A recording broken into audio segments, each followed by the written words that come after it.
Hello, and welcome to the Molly's Candy Crumbs YouTube channel. Today we're going to be making pumpkin pie filling. Look over these ingredients real quick, and then we're going to get into throwing this together. Let's get started. First things first, you're going to want to get this amazing homemade pumpkin puree. The link can be found in the upper corner for this recipe. You can use canned, but it's not going to be as good. You definitely want to try the homemade stuff.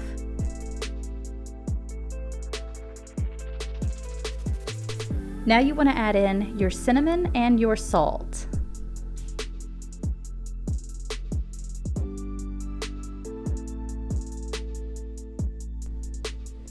Good quality pumpkin pie spice.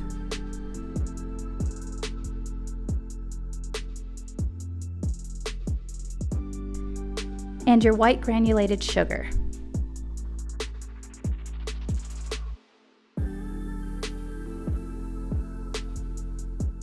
Once you have everything added in your bowl, you'll want to mix everything until it's perfectly combined.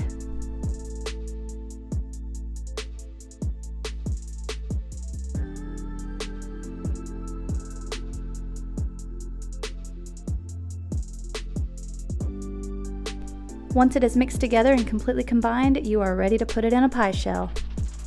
If you like this video, smash that thumbs up button. If you know someone who would like to try this recipe, give this video a share. If you haven't already, hit the subscribe and leave us a comment below. Thank you.